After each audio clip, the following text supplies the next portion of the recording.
Well, hi guys, it's that time. It's our Bible teaching snippet of the day. Well, we're at the cross. We're in John chapter 19, and yesterday I finished up talking about how Jesus made the statement, "It is finished," and then he bowed his head and gave up his ghost, or his spirit. I told you yesterday that Jesus determined when his work on the cross was finished, and he chose when he would die.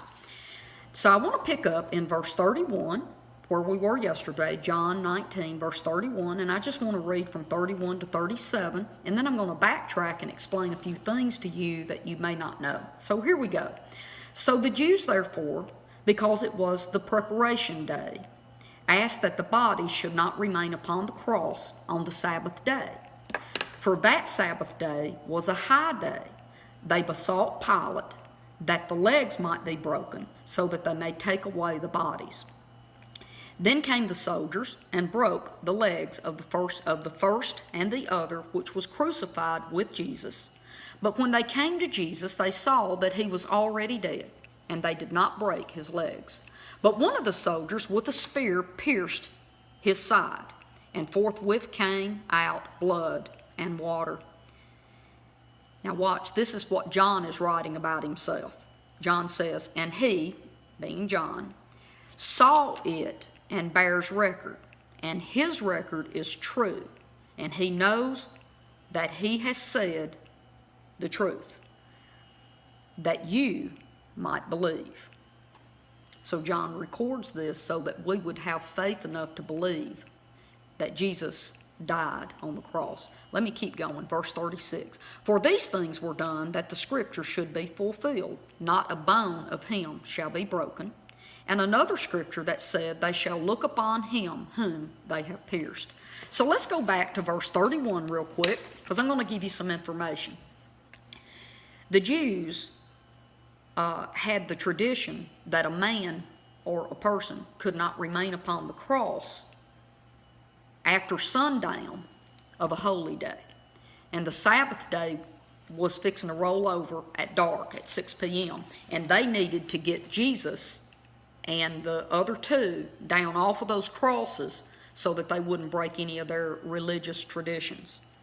I would like to insert right here that these same people who are worried about not leaving dead bodies on the cross broke every single rule and law just to get Jesus up on that cross and kill him, because they didn't want him teaching and preaching that he was the Son of God and turning the people toward God, because they wanted to keep them in their religious box that they had them in of coming to the temple.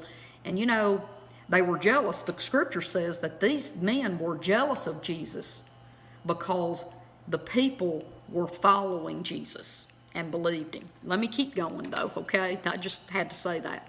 So what we know is the year that Jesus was crucified, there was 2 Sabbaths that week. This is very important because what it's done, it's helped historians and scholars narrow down what year Jesus would have been crucified. And what we know is that Jesus was either crucified in 29 AD or 33 AD. Now, this Bible teacher believes that Jesus was crucified in 33 AD. There's a lot of outside writings, different things that would indicate that Jesus died in AD 33, okay? I want to say this, okay? It doesn't matter.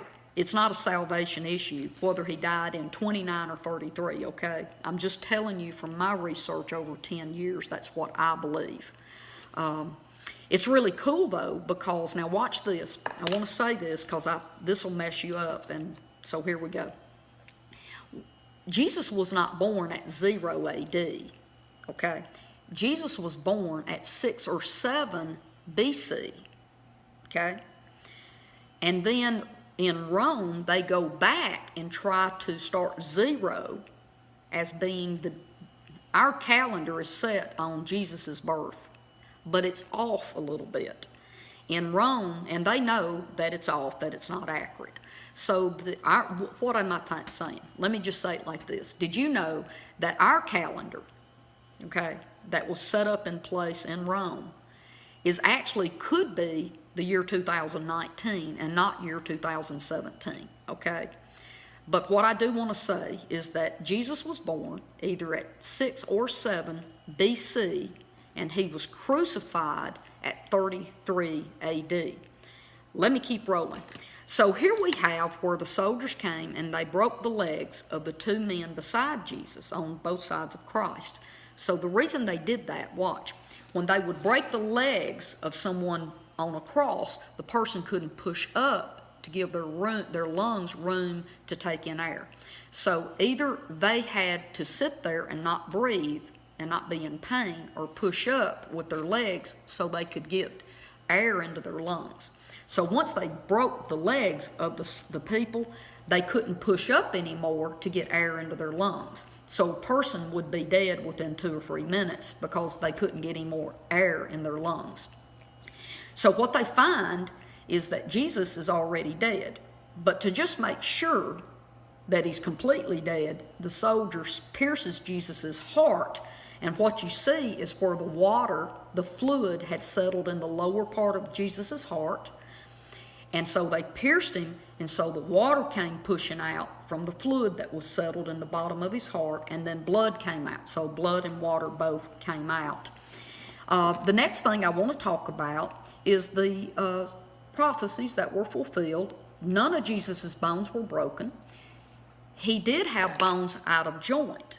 Being out of joint is not broken. So none of Jesus' bones were broken. And then the other scripture that was fulfilled is that they would look upon him whom they had pierced.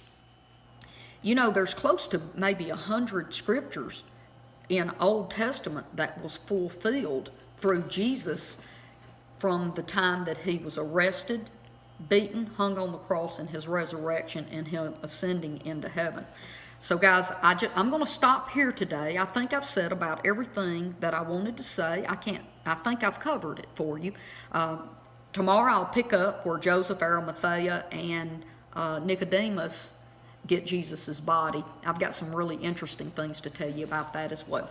So God bless you, and I love you, and I'll see you right here again on Facebook. Bye-bye.